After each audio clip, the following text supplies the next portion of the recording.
নমস্কার বন্ধুরা, অপুর রান্নাবাটি চ্যানেলে আপনাদের স্বাগতম। এই বর্ষা মরশুমে খিচুড়ি না হলে ভালো লাগে, তাই আজকে আপনাদের বানিয়ে দেখাবো খিচুড়ি। নিরামিষভাবেই বানিয়েছিলাম। প্রথমে যে চালটা রোজ রান্না করে ভাত করি, সেই চালে নিয়েছি আমি 250 মতো, আর একটা ছোটো বাটির ডাল নিয়েছি, মুসুর ডাল, আর আর একটা বড় বাটি নিয়েছি মুগের ডাল। মোটামুটি মুসুর ডাল আর মুগের ডাল মিলে 250 গ্রাম, দুটোই সমান সমান নিয়েছি। ডাল আর চাল সমান সমান নিলে খুব সুন্দর খেতে হয়। এবার হাঁড়িতে একটু জল বসিয়ে দিয়েছি, গরম জল দিয়ে এবার শুকনো কড়াইতে মুগের ডালটা ভেজে নেব, আর ওইদিকে মুসুর ডাল আর চালটা ভালো করে ধুয়ে নিয়েছি, ভালো করে ভেজে নিচ্ছি। দিয়ে এবার মুগের ডালটাও একটু জল দিয়ে ধুয়ে নেব, ধুয়ে পরিষ্কার করে নেব। এবার গরম জল হয়ে গেছে হাঁড়িতে, তখন ওই চালটা আর মসুর ডালটা দিয়ে দেব, আর মুগের ডালটাও দিয়ে দেব। আপনারা এটা গোবিন্দভোগ চাল দিয়েও করতে পারেন, আমি নর্মাল যে বাড়িতে ভাত খাই সেই চালই করেছি।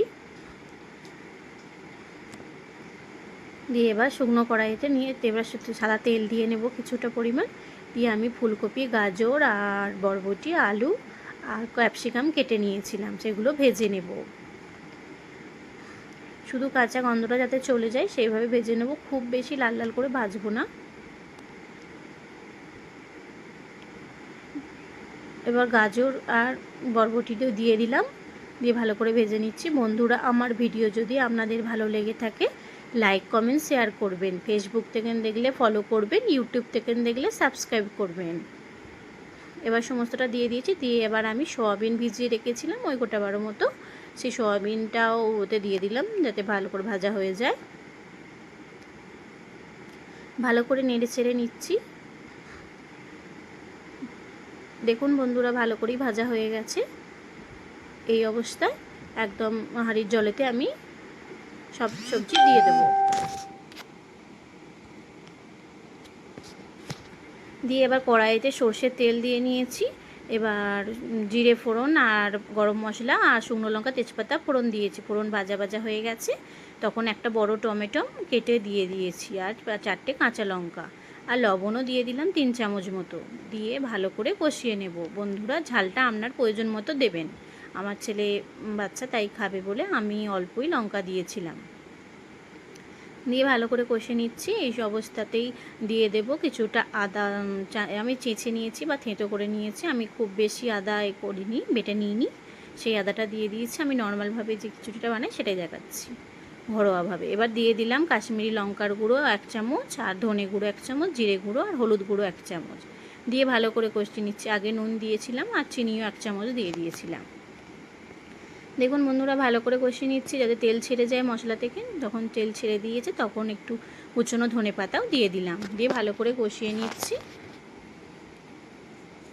এবার মশলাতে একটু জল দিয়ে দেবো যাতে মশলা ধরে পড়ে না যায়। আর বারে বারে কিন্তু ওই যে চাল ডালটা হাঁড়িতে দেওয়া আছে ওটা নাড়তে থাকবেন বন্ধুরা। আমি নেড়েছি, সেটা স্ক্রিপে আসেনি, ওটা না নাড়লে তলাটায় বসে যাবে, ধরা লেগে যাবে। এবার দেখুন আর একবার নেড়ে দেখে দিলাম। দেখুন ডাল চাল সিদ্ধ হয়ে এসেছে, সব কিছুই মোটামুটি 80% মতো সিদ্ধ হয়ে এসছে। তখন আমি এই মশলাটা ফুটে উঠেছে তখন হাঁড়িতে ঢেলে দেব। আমি যেইভাবে বানাই বন্ধুরা সেইভাবে আপনাদের করে দেখালাম। আপনাদের কেমন লাগলো অবশ্যই জানাবেন। যদি ভালো লাগে এইভাবে বানিয়ে দেখতে পারেন, খুব টেস্টি হয়। এবার গরম মশলা দিয়ে দিয়েছি, আমার বাড়িতে বানানো গরম মশলা, সেই 1 চামচ মতো দিয়ে দিলাম, আর 1 চামচ ঘি দিয়ে দিলাম, দিয়ে চাপা দিয়ে দেব। রেডি হয়ে গেছে আমাদের খিচুড়ি। দেখুন বন্ধুরা, আমি খুব বেশি পাতলা করিনি, আমরা যেরকমভাবে খাই সেরকমভাবেই করেছি। আপনারা চাইলে পাতলাও করতে পারেন, একটু খুব টাইট নয়, তবু একটু রসা রসা থাকবে সেই মতো করে নিয়েছি। নিয়ে একটা প্লেটে কলা পাতা সাজিয়ে সার্ভ করছি।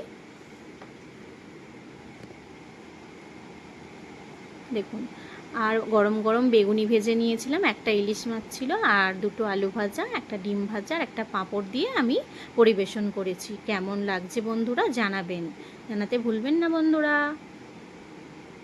খুব টেস্টি হয়েছিল বন্ধুরা, এইভাবে বানিয়ে দেখতে পারেন। নমস্কার বন্ধুরা, ভালো থাকবেন, সুস্থ থাকবেন, দেখা হবে অন্য কোনো রেসিপিতে।